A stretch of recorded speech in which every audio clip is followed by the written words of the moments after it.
A paz do Senhor, igreja. Um bom dia para você. Vocês estão bom? Mas vocês estão bom de verdade? Vocês estão felizes? Amém? Que bom, graças a Deus. Como é bom ter voz para falar. Da última vez, eu não sei se os irmãos lembram, eu estava bastante rouco e eu queria agradecer aqui a cada irmão que manifestou a sua preocupação, se importou. Muito obrigado de todo o coração. Deus abençoe a sua vida. Obrigado, pastores, pela oportunidade mais uma vez. E, querido, queria pedir para que você abrisse a sua Bíblia no capítulo 10, no Evangelho segundo João. No Evangelho de João.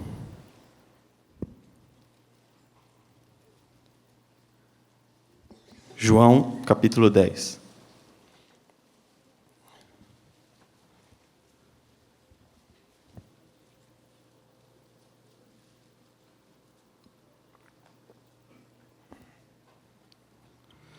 Hoje nós vamos continuar aquela palavra que a gente começou no mês passado, e os irmãos podem colocar o tema para a gente aqui: porta, caminho e destino. A segunda parte do que Deus tem colocado em nossos corações, e a gente vai ler aí no capítulo 10, a partir do versículo 1, que diz o seguinte: em verdade vos digo, o que não entra pela porta no aprisco das ovelhas, mas sobe por outra parte, esse é ladrão e salteador. Aquele, porém, que entra pela porta, esse é o pastor das ovelhas. Para este, o porteiro abre, as ovelhas ouvem a sua voz, ele chama pelo nome as suas próprias ovelhas e as conduz para fora. Depois de fazer sair todas as que lhe pertencem, vai adiante delas, e elas o seguem, porque lhe reconhecem a voz. Mas de modo nenhum seguirão o estranho, antes fugirão dele, porque não conhecem a voz dos estranhos. Jesus lhes propôs esta parábola, mas eles não compreenderam o sentido daquilo que lhes falava. Jesus, pois, lhes afirmou de novo: em verdade vos digo, eu sou a porta das ovelhas. Todos quantos vieram antes de mim são ladrões e salteadores, mas as ovelhas não lhes deram ouvido. Eu sou a porta. Se alguém entrar por mim, será salvo. Entrará e sairá e achará pastagem. O ladrão vem somente para roubar, matar e destruir. Eu vim para que tenham vida e a tenham em abundância. Eu sou o bom pastor. O bom pastor dá a vida pelas ovelhas. O mercenário, que não é pastor, a quem não pertencem as ovelhas, vê vir o lobo, abandona as ovelhas e foge. Então o lobo as arrebata e dispersa. O mercenário foge, porque é mercenário e não tem cuidado com as ovelhas. Eu sou o bom pastor, conheço as minhas ovelhas e elas me conhecem a mim. Assim como o Pai me conhece a mim, eu conheço o Pai. Eu dou a minha vida pelas ovelhas. Ainda tenho outras ovelhas, não deste aprisco. A mim me convém conduzi-las. Elas ouvirão a minha voz. Então haverá um rebanho e um pastor. Por isso o Pai me ama, porque eu dou a minha vida para a reassumir. Ninguém a tira de mim. Pelo contrário, eu espontaneamente a dou. Tenho autoridade para a entregar e também para reavê-la. Este mandamento recebi de meu Pai. Amém? Querido, quando a gente começou a falar no mês passado sobre essa palavra, a gente entrou no primeiro assunto, que é porta, né? Jesus, ele se coloca como a porta. Ele diz: eu sou a porta, e quem entrar por mim encontrará salvação. Jesus, vamos só contextualizar o texto aqui. Jesus está falando isso para quem? Para os fariseus. Por que ele está falando isso para os fariseus? Porque se você voltar no capítulo 9, você vai ver que Jesus cura um cego. Jesus cura esse cego, e esse cego ele chama a atenção dos fariseus.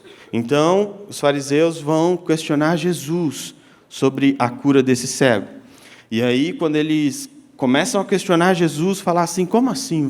Foi você que curou esse cego? Você é Deus, por acaso? Que você é? Tal. E aí eles questionando Jesus, como eles sempre queriam fazer, pegar Jesus na curva, né? E aí Jesus começa a trazer uma palavra para esses fariseus sobre cegueira espiritual. Jesus começa então a falar com os fariseus sobre cegueira espiritual. E Jesus fala assim, olha, eu curei este jovem, esse rapaz, da cegueira física que ele tinha. Ele era cego fisicamente, mas alguns precisam ser curados da sua cegueira espiritual. E aí, falando de cegueira espiritual, Jesus então começa a falar aqui no capítulo 10. Jesus começa a falar dessa parábola sobre ele ser bom pastor. Então Jesus, na verdade, ele está tendo uma conversa aqui com os fariseus sobre cegueira espiritual. E aí a gente começou a falar que Jesus, ele é a porta, que nós entramos por essa porta um dia. E se você não entrou, você precisa passar por essa porta, porque ela vai ser a melhor decisão da sua vida.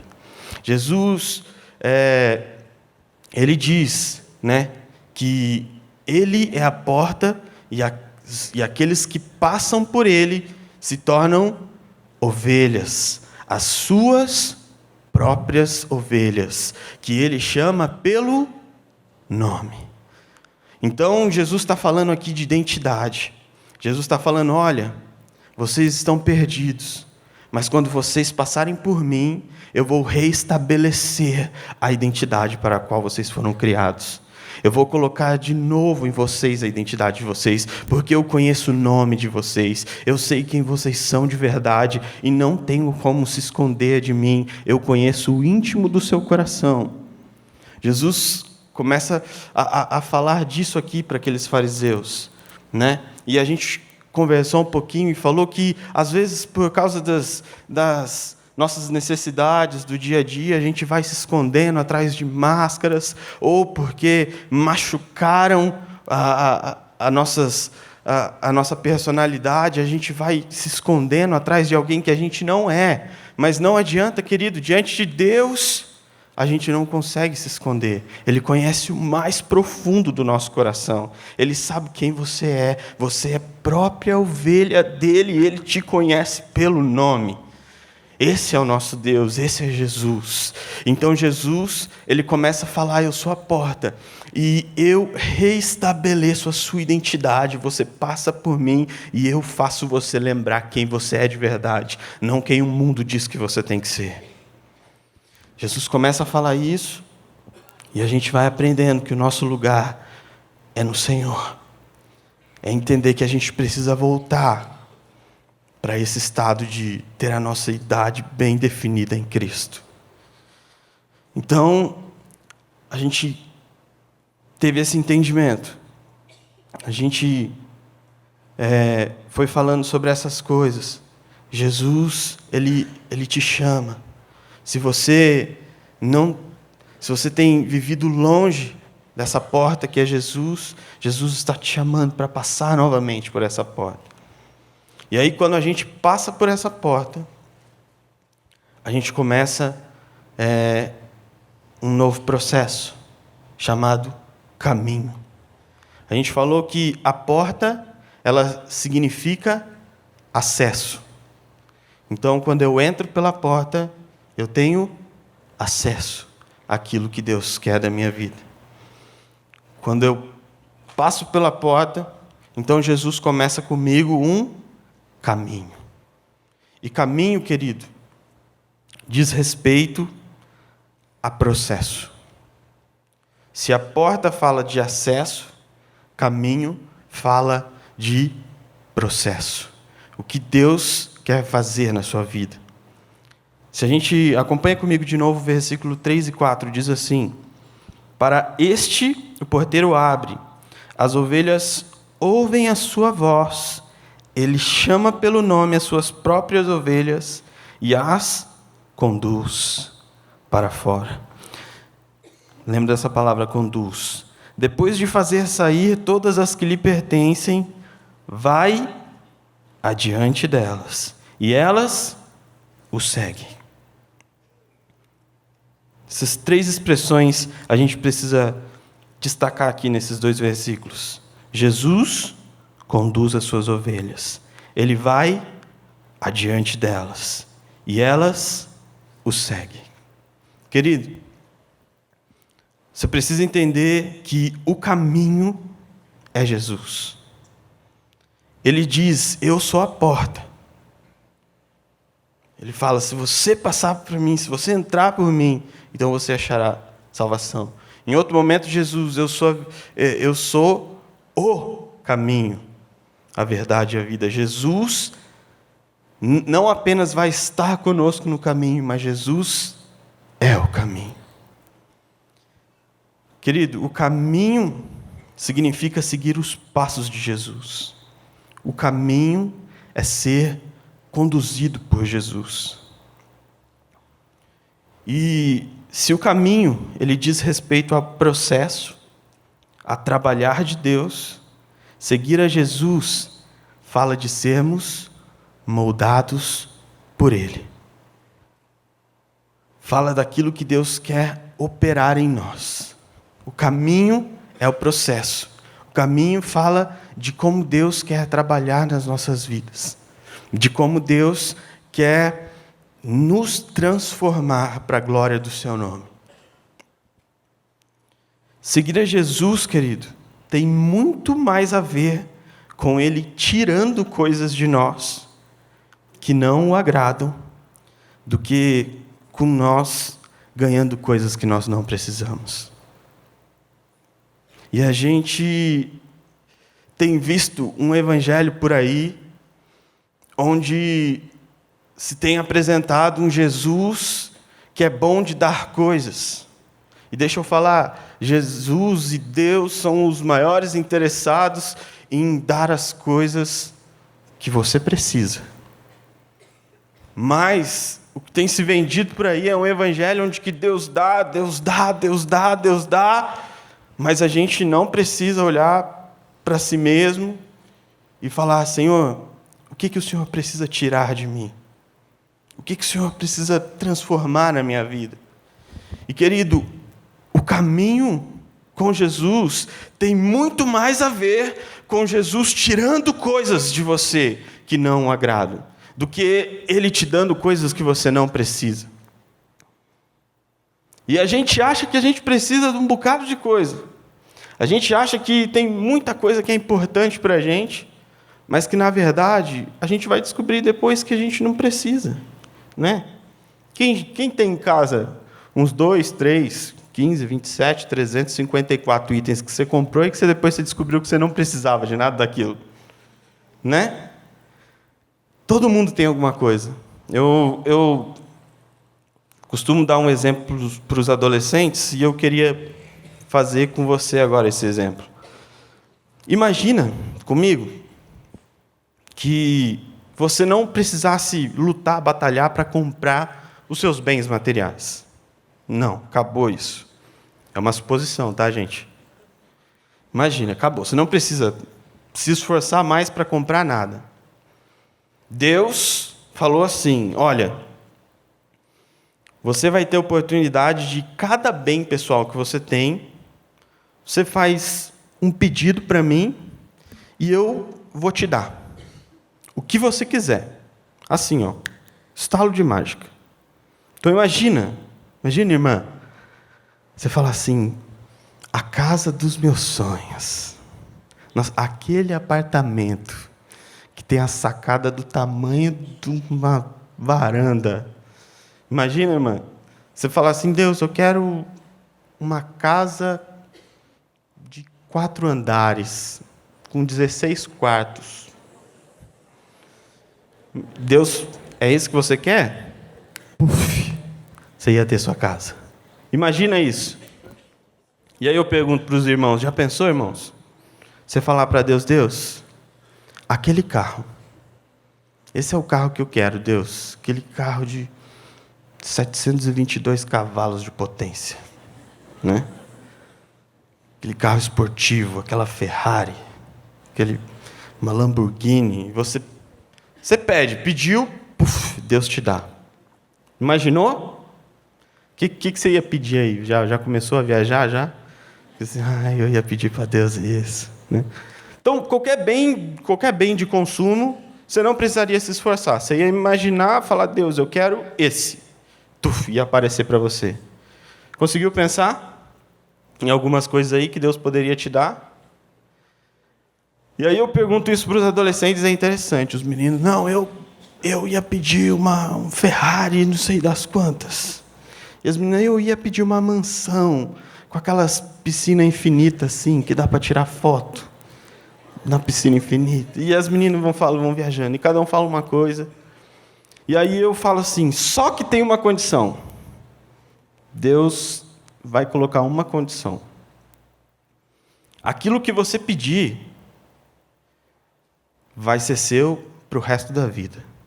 Você não pode trocar mais, não pode pedir outro diferente, você não pode vender, se desfazer. Aquilo que você pediu o carro, é o carro que você vai ter, o seu primeiro e o seu último carro. Você não vai poder trocar mais de carro. A casa que você pediu é a sua primeira casa e a sua última casa. Você não vai poder trocar mais de casa. Agora não ficou um pouco diferente a situação? Porque aí eu começo a perguntar para os meninos que pediram o carro esportivo. Eu falo assim, você não pediu uma Lamborghini esportiva? Não pedi. Deixa eu perguntar, faz parte dos seus planos aí, por acaso, ter uma família? Não, faz. Ter filhos? Faz. Eu falei, você sabe que uma Lamborghini só tem 2 lugares, né? Não tem banco de trás. Não. Nossa, então não dá para ser esse carro.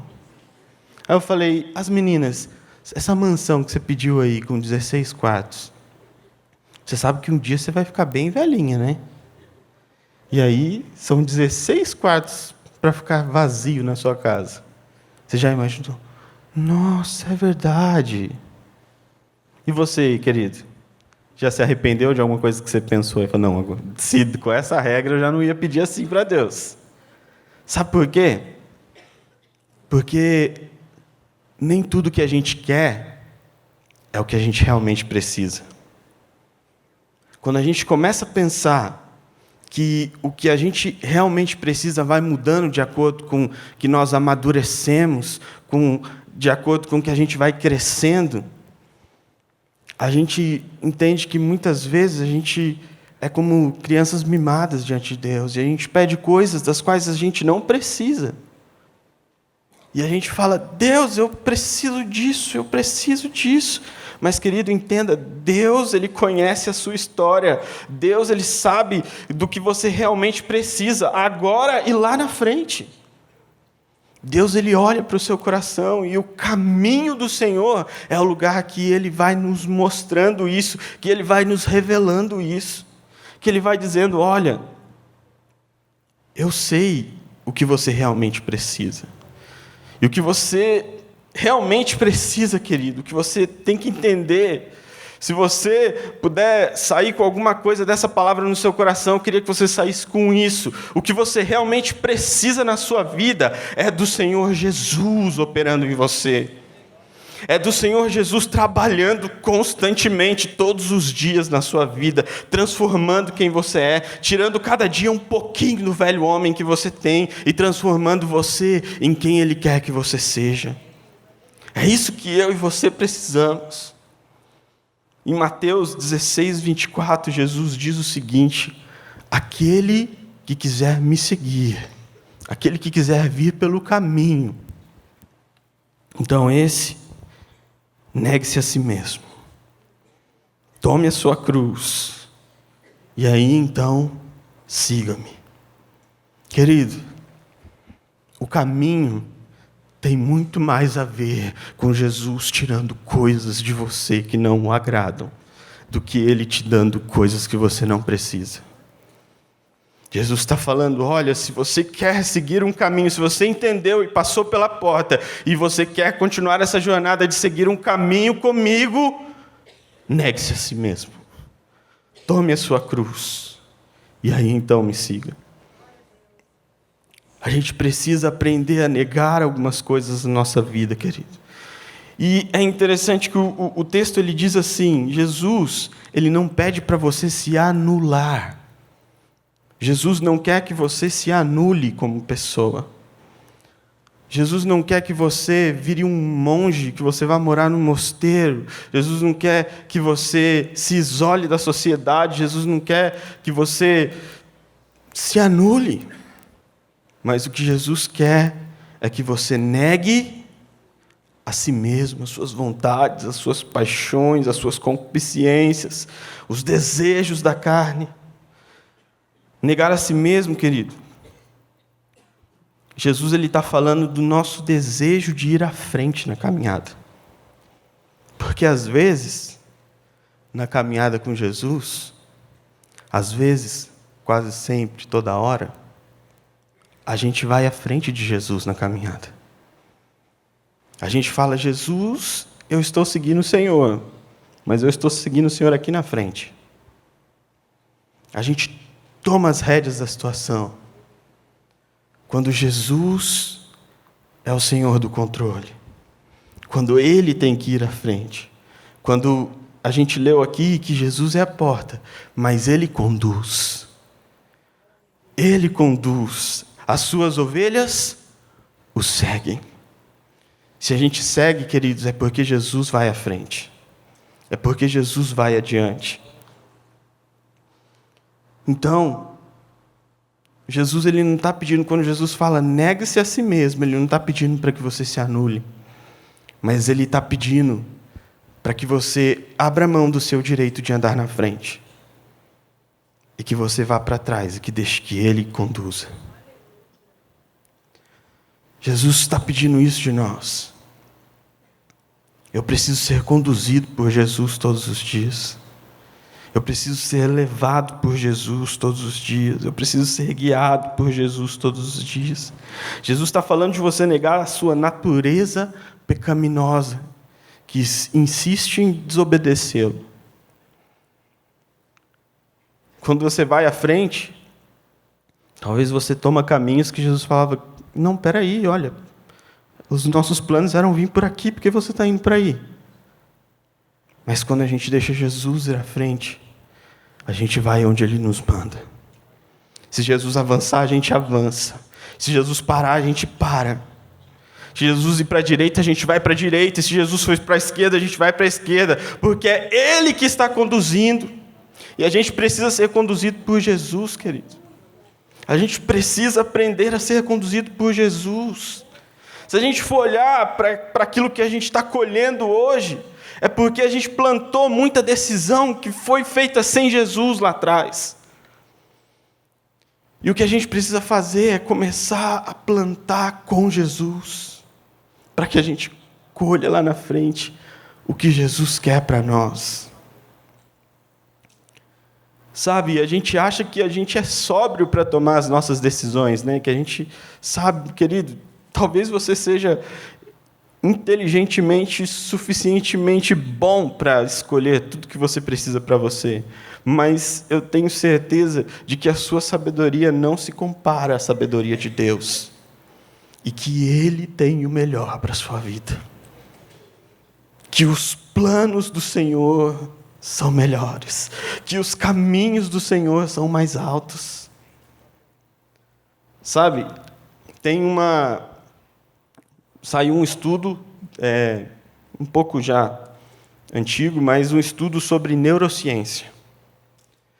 E a neurociência ela tem avançado bastante, né? Eu acho muito interessante esses estudos sobre neurociência, porque é muito incrível o que Deus fez, como Deus nos criou e como é o nosso cérebro, né? Nosso cérebro é uma massa de carne, uma pasta de carne, que é responsável por todas as nossas ações, os nossos movimentos, os nossos pensamentos, tudo que a gente faz, a nossa coordenação, tudo acontece aqui. Então, o cérebro ainda é uma área muito nebulosa para a ciência. Porém, a ciência tem avançado em descobertas sobre como funciona o cérebro. E uma delas é que a neurociência descobriu que a parte do nosso cérebro que é responsável pela tomada de decisões chama-se córtex frontal. Seria mais ou menos, quem já viu a imagem de um cérebro, seria mais ou menos o biquinho aqui da frente, aqui a pontinha. Esse é o córtex frontal. E descobriram que sempre que você vai escolher alguma coisa, que você vai decidir alguma coisa, que você vai tomar alguma decisão, desde ela a mais simples até a mais complexa, essa decisão ela vai ser tomada aqui na região do córtex frontal.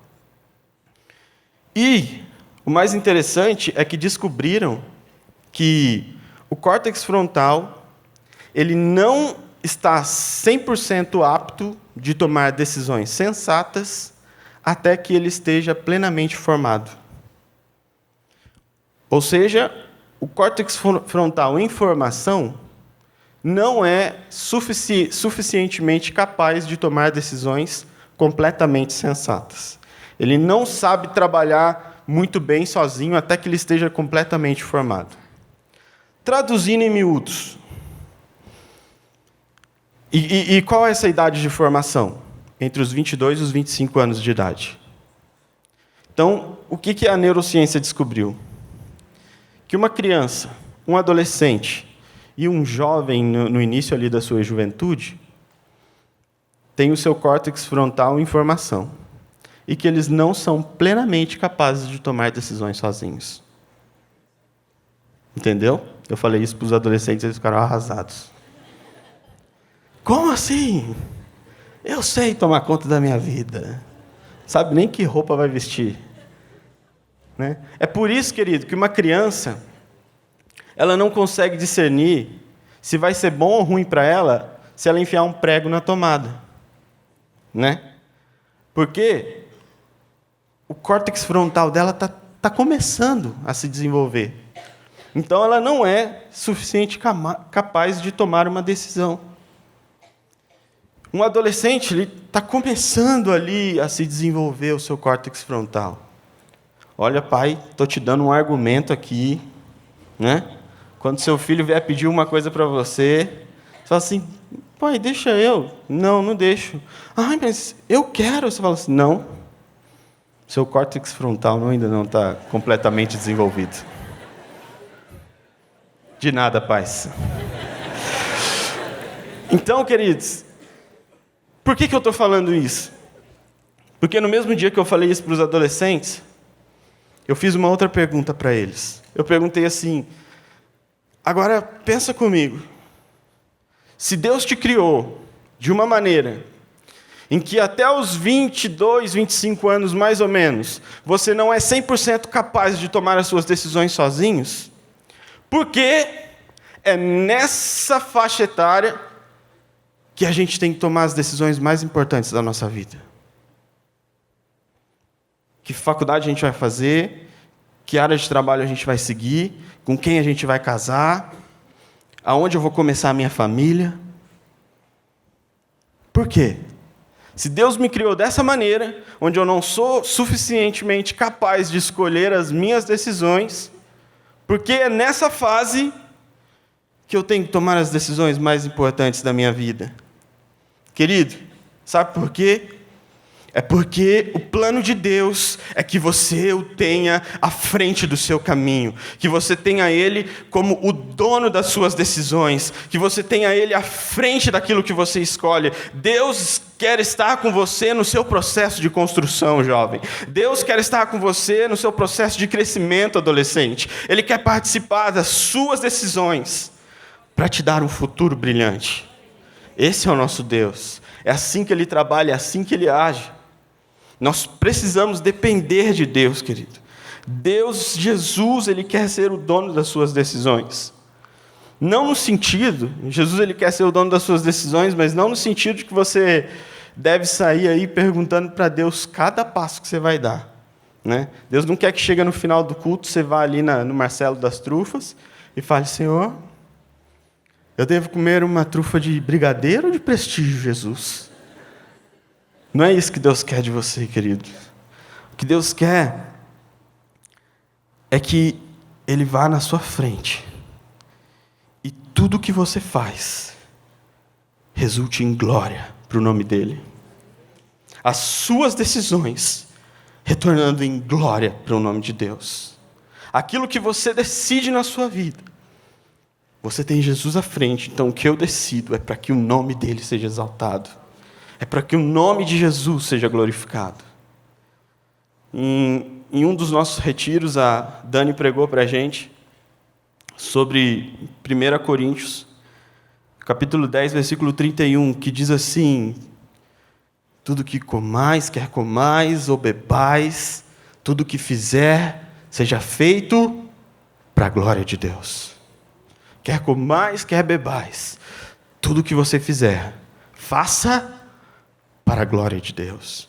E a Dani nos deu um princípio muito interessante ali. Ela falou sobre as pessoas que acham que a sua vida cotidiana ela pode ser separada daquilo que é espiritual e daquilo que não é espiritual. E esse é o pensamento de muitas pessoas. Às vezes a gente acha que estar no culto no domingo é espiritual e que estar trabalhando durante a semana não é espiritual. Às vezes a gente acha que quando a gente vai para a escola isso não é espiritual. E quando eu estou tomando banho isso não é espiritual. Querido, a palavra de Deus diz que tudo o que você fizer deve ser feito para a glória de Deus. A sua vida não se separa de Jesus em nenhum momento. Então, todas as suas decisões, tudo que você fizer, da maneira que você fizer, tem que redundar em glória para o nome de Deus. Louvado seja o nome do Senhor. Querido, tudo redunda no mundo espiritual, tudo traz um resultado no mundo espiritual. Tudo que a gente faz aqui, deixa seja do mais simples. O reino espiritual está acontecendo aqui e a gente não está vendo. O reino espiritual está operando, é por isso que os intercessores estão orando aqui, para que o Espírito Santo fale no seu coração. Porque um simples pensamento, aí, sabe, uma simples ação pode mudar a atmosfera espiritual aqui no nosso meio. Então, tudo que a gente faz resulta no mundo espiritual. Tudo o que a gente faz é para a glória de Deus, querido. Tudo o que a gente faz é para a glória de Deus. E a gente precisa entender isso. A gente precisa entender que seguir a Jesus é viver de uma maneira que glorifique o nome dEle. Mesmo quando, na nossa cabeça, a gente pense que tudo faria mais sentido se fosse de outra maneira. Porque às vezes a gente olha para a nossa vida e a gente vê alguma coisa acontecendo e a gente fala assim, não, Jesus, mas isso tinha que acontecer de outro jeito, de outra forma. Porque talvez na sua cabeça faça mais sentido. Mas, querido, entenda que tudo o que acontece na sua vida, tudo deve resultar glórias a Deus. E é isso que aconteceu com aquele cego, quando Jesus curou ele. Jesus falou assim, olha, ele não é cego nem pela culpa dos pais dele, nem pela culpa dele. Mas ele é cego para que o nome de Deus seja glorificado. A gente precisa entender, querido, que a nossa caminhada com Cristo é fazer com que Ele ande à nossa frente. E a gente vá atrás, tendo uma vida que renda glórias a Ele. Agora que você entendeu o que é ser conduzido por Ele, eu queria falar um pouquinho do que é o caminho dEle. O que é o caminho de Jesus? Querido, o caminho é o lugar onde Jesus vai colocar em você a sua identidade, a identidade dEle. Quando a gente entra pela porta que é Jesus, Jesus restabelece a nossa identidade. Jesus nos faz lembrar quem nós realmente somos. Mas andar no caminho significa que Jesus vai falar, agora eu vou revelar quem eu sou. E eu quero que você seja quem eu sou. Você está entendendo isso? Jesus quer te mostrar quem Ele é, querido, no caminho.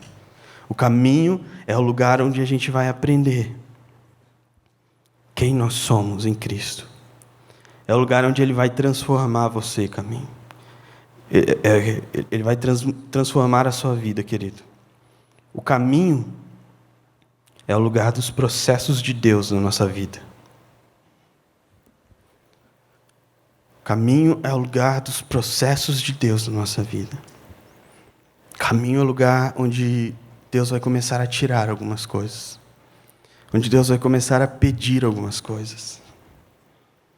O caminho é o lugar onde Deus vai começar a transformar a sua vida. Como o irmão falou aqui, de temperamento, né? De mansidão. O caminho é o lugar onde Deus vai começar a tratar o teu temperamento e mudar o seu temperamento. O caminho é o lugar onde Deus vai começar a transformar a sua maturidade. O caminho é o lugar onde Deus vai te moldar, querido, te transformar. É um lugar de processo. É um lugar da gente ser transformado por Deus.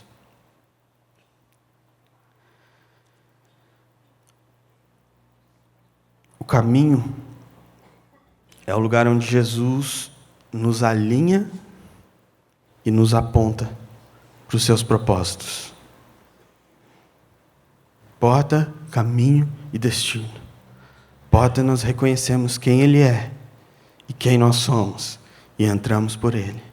Caminho é onde Ele nos transforma, para Ele nos apontar para onde a gente deve ir. E aí, no caminho, querido, para a gente ser transformado, a gente precisa ouvir a voz de Deus. E a gente precisa ser transformado pela voz de Deus. E eu tenho certeza que se você já ouviu a voz de Deus, não tem como você ouvir a voz de Deus e não ser transformado por ela. Não tem como ter um encontro real com Jesus e não ser transformado por Ele. E o caminho é o lugar de ouvir a voz de Deus. O versículo 4, na verdade, o versículo 3 e 4 vão falar sobre isso. O versículo 3 diz: as ovelhas ouvem a sua voz. O versículo 4 diz o seguinte: ele vai diante delas, elas o seguem, porque lhe reconhecem a voz. Mas de modo nenhum seguirão o estranho, antes fugirão dele, porque não reconhecem a voz dos estranhos. O caminho é o lugar onde a gente ouve a voz de Jesus. O caminho é o lugar onde a gente reconhece a voz de Jesus. E, querido, só se reconhece a voz de alguém depois que você conhece esse alguém. O texto fala reconhece.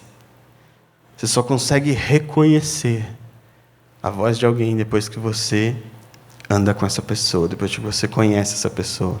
Você lembra, passou o aviso no informativo da série de pregações do Connect, na primeira vez que passou, e aí, na preparação, tal, os meninos da secretaria correram atrás da comunicação e conseguiram achar o rapaz é um pastor, Marcos, que é o dublador do Homem de Ferro no Brasil. Esqueci o nome do ator. Do cara aqui, que é o Homem de Ferro. Ele é o dublador dele aqui. E aí, no primeiro dia que passou o informativo, depois que acabou o culto, uma galera que conhecia, que acompanhou os filmes, que tinha intimidade com os filmes, que gostava dessa série de filmes da Marvel, reconheceu a voz do cara e falou: nossa, não acredito! Eles conseguiram mesmo o dublador do Homem de Ferro. E eles foram até a comunicação e falaram: cara, parabéns, vocês conseguiram o Homem de Ferro. E vieram falar com a gente: nossa, que legal o anúncio, vocês conseguiram o Homem de Ferro. Por quê? Porque eles reconheceram a voz do Homem de Ferro. Agora teve uma outra galera, a maioria por sinal, que nem com o pastor Toninho falando aqui em cima: gente, é o Homem de Ferro que dublou aqui. Aí a igreja começou a rir. Assim, o pastor dizia, não, é verdade, foi um homem de ferro, tal, e a igreja não estava acreditando. Por quê? Porque não conhece. Você só consegue reconhecer a voz daquele que você conhece, querido. Você vai começar a reconhecer a voz de Jesus conforme você conhecê-lo mais e mais. Quanto mais você andar com Jesus, mais você vai conhecer a voz do seu mestre. É assim que funciona. É na caminhada com Cristo que a voz dele vai se tornando familiar. A voz de Jesus tem sido algo familiar para você, querido? Jesus tem falado com você. E ouvir a voz de Jesus, querido, é algo maravilhoso. É algo inexplicável. É algo sem medidas. Eu preciso da voz de Jesus todos os dias da minha vida. E preste atenção. Jesus, ele fala conosco. O Espírito Santo fala aos nossos corações. Quando eu digo fala literalmente. A gente sabe muito bem que Deus pode estar falando com você através dessa palavra, Deus fala através dos louvores, Deus fala através de situações, Deus fala através de sonhos, Deus fala através da natureza, Deus fala de várias maneiras, mas uma das quais Deus fala é diretamente ao seu coração. Você precisa entender isso, querido. Sabe, eu não estou falando de um dos dons espirituais, que é a palavra de conhecimento. Existe um dom espiritual chamado palavra de conhecimento, que é quando Deus te revela algo e você vai e entrega uma palavra para alguém. Isso é outra coisa. Eu estou falando de Deus falar no seu coração para edificar a sua vida. A gente precisa aprender a ouvir a voz de Deus. Querido, a voz de Deus ela é como se fosse uma impressão. Deus pode falar, mas eu acredito que na maioria das vezes Ele não vai falar de maneira audível. O pastor Toninho já contou a experiência que ele teve, Deus falando de maneira audível no coração, ao ouvido dele. Ele ouviu a voz de Deus. Mas já pedi isso várias vezes para Deus, nunca consegui. Mas eu creio em Deus que fala ao nosso coração. E você só reconhece a voz de alguém que você conhece. Querido, ouvir a voz de Deus é mais ou menos como um bebê começar a reconhecer a voz do seu pai. Se você chegar para uma criança recém-nascido e começar a falar algumas explicações ali, a criança, por exemplo, pegar e começar o seu brinquedinho e bater no rosto. Não adianta você chegar para a criança e falar, olha, criança, vai bater, vai machucar seu rosto. Não é assim que funciona, você tem que pegar esse brinquedinho e brincar só que a criança não vai entender nada. Não é verdade? Sim ou não, querido?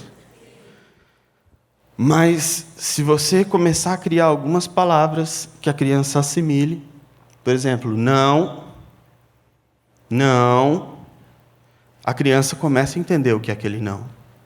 Não é verdade? E aí, conforme ela vai crescendo, ela vai amadurecendo, ela vai aprendendo a reconhecer outros sinais do que você está querendo expressar para aquela criança. Não é verdade? Da mesma maneira, somos eu e você com Deus. Às vezes Deus vai falar, não, mas conforme nós vamos caminhando com Ele, conforme nós vamos andando com Ele, nós vamos aprendendo a reconhecer a voz do Mestre. E Ele vai falando aos nossos corações. E Ele vai dizendo, querido, quem já teve a experiência de estar olhando para uma paisagem magnífica assim, você está olhando para aquilo, e aí você fala assim, você está lá só admirando, e você fala, que coisa linda. E aí, de repente, vem aquela impressão assim, fui eu que criei. Isso é Deus falando com você. Deus fala conosco, querido. Deus quer falar com você. Deus, Ele estabeleceu um relacionamento de comunicação com o homem. Essa comunicação ela foi interrompida. Mas aí Jesus ele veio para reestabelecer essa comunicação. Quanto mais eu caminho com Cristo, mais eu reconheço a sua voz. E quanto mais eu ouço a sua voz, mais eu sou transformado por Ele. Quanto mais eu caminho com o Senhor, mais eu ouço Ele. Quanto mais eu ouço Ele, mais eu sou transformado. Porque não tem como você ouvir a voz de Deus e não ser transformado por Ele, querido. Repito de novo a frase do pastor Glaucio. O que muda a sua vida, o que muda a sua história, não é o que você gosta ou deixa de gostar, mas é o que você decide e faz. O que você tem feito com a maneira que Deus tem falado para você. O que você tem feito com as palavras que Deus tem te dado. Querido, Jesus, Ele não é um caminho de conveniência. Outra informação que a gente tira aqui do texto da palavra de Deus. Hoje algumas pessoas elas têm estado com Jesus e têm estado no Evangelho até onde lhes convém. Se a gente for lá no versículo 12 e 13, vai falar do mercenário. Vai dizer que o mercenário é aquele que quando vê vir o lobo, o mercenário é o funcionário. É aquele que não é o dono das ovelhas, mas ele é pago para cuidar das ovelhas. E o texto diz que esse, quando vê vir o lobo, a primeira coisa que ele faz é meter o pé. Sai fora, as ovelhas que se virem. E ele vai embora. O caminho não é um lugar de conveniência, querido. O texto aqui, Jesus está falando desse mercenário, Jesus está falando de um princípio. Jesus está falando sobre aqueles que se envolvem até onde aquilo lhe faz bem. No momento que aquilo deixa de ser confortável, deixa de ser bom, deixa de ser gostoso, deixa de ser agradável, no momento que perdeu a graça para ele, então ele quer meter o pé, ele quer sair fora, ele quer desistir. Jesus está te falando, o Evangelho, o caminho, não é um lugar de conveniência, mas é um lugar de permanecer. É um lugar de permanecer, porque quando a gente permanece, é que a gente entende a transformação que o Senhor está operando em nós. Quando a gente permanece, é que a gente entende o trabalho de Deus, por que Ele começou e aonde Ele quer chegar. O caminho, querido, muitas vezes ele vai te levar até a casa do oleiro, para você ser amassado e moldado por Ele. É muito difícil, é doloroso ser amassado por Deus, mas é necessário. E é por isso que a gente precisa permanecer. Por isso que a gente precisa permanecer no Senhor.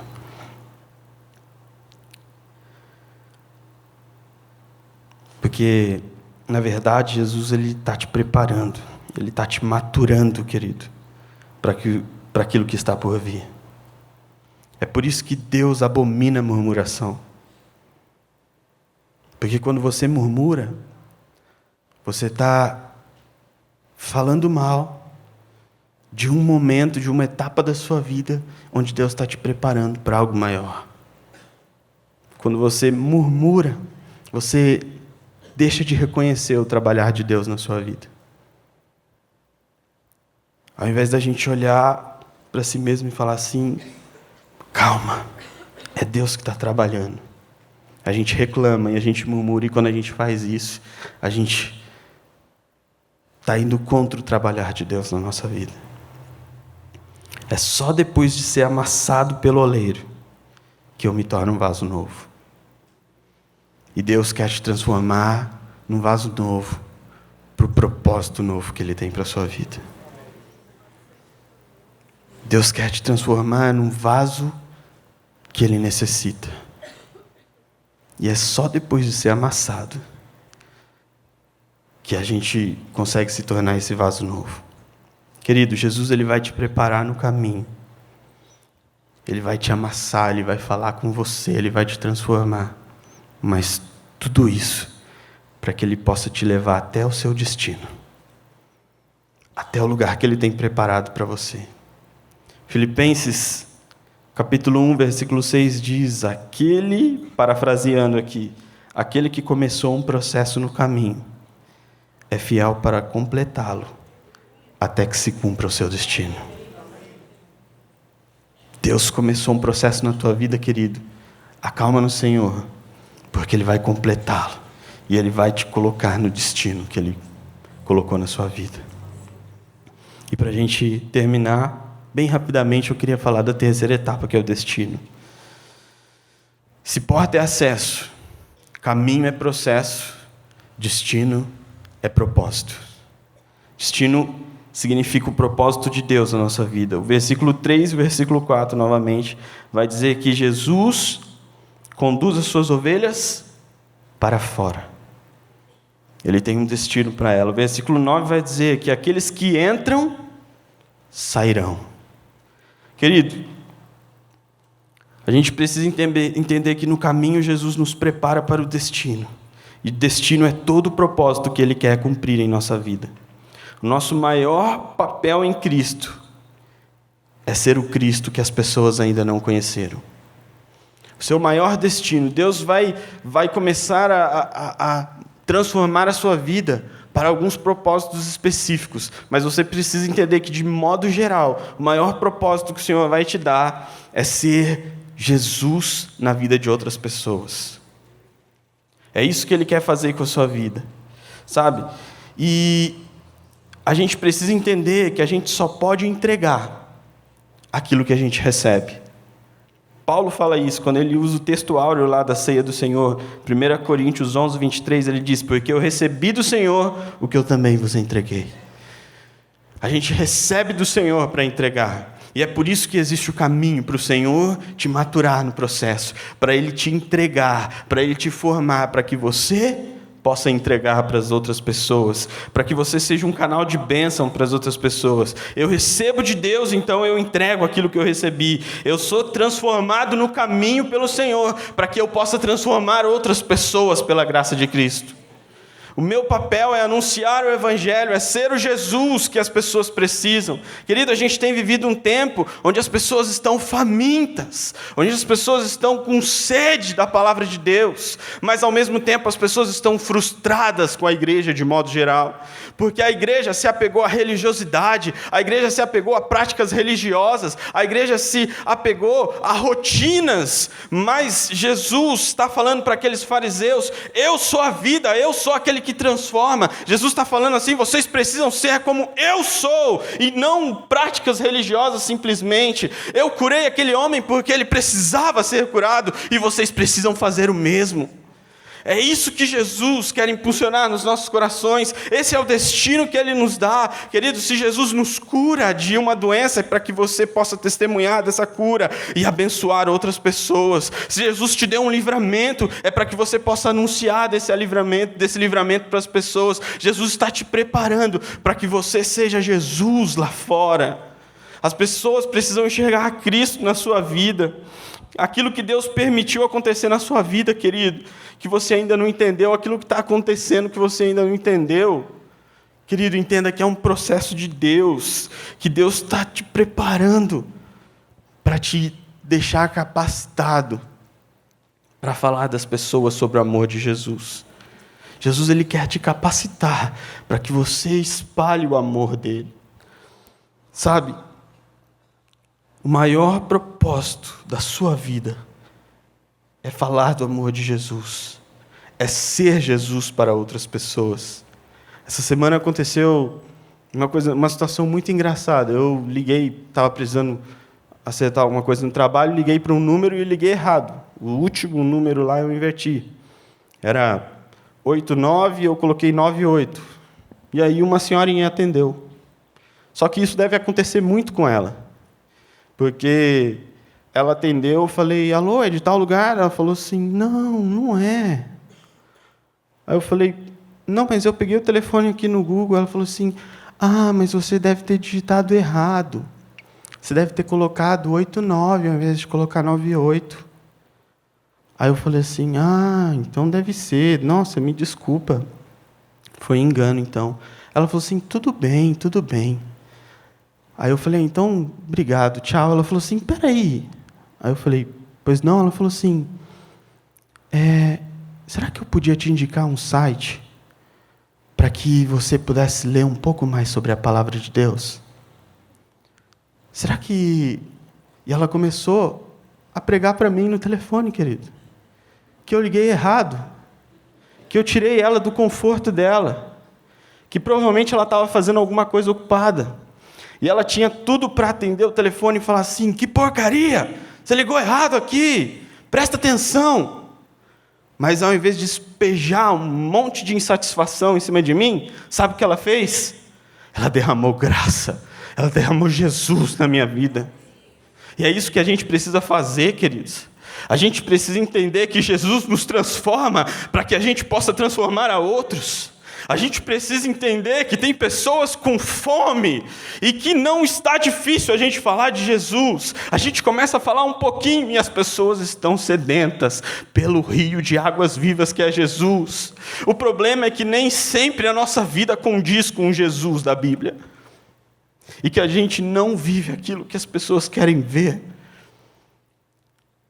Querido, entenda, Jesus é a porta. Jesus é a porta, você precisa passar por Ele. Ele é o caminho. Você vai ser transformado para que Ele te dê o teu destino, que é transformar as pessoas assim como Ele te transformou, querido. Que é trazer pessoas para Ele assim como Ele te trouxe para perto dEle. Esse é o nosso dever, querido. Fica de pé, por gentileza, só para fingir que eu estou acabando. Romanos 8, versículo 19 vai dizer que a criação aguarda a manifestação dos filhos de Deus. A criação aguarda a manifestação dos filhos de Deus. Querido, há poder no nome de Jesus. A palavra de Deus garante que você poderia estar por aí curando pessoas, que você poderia estar aí libertando os cativos, mas a verdade é que muitas vezes a gente está preocupado com as nossas próprias necessidades, e a gente esquece que Deus nos capacita, que Deus nos levanta, que Deus nos transforma para enviar a gente, para você ir. Então, querido, que você saia com isso no seu coração. Deus te chamou, Deus te transformou, e agora Deus te envia. Esse é o desejo dEle, que você vá cheio da glória dEle, e que tudo que você fizer seja para a glória do nome de Jesus. Amém?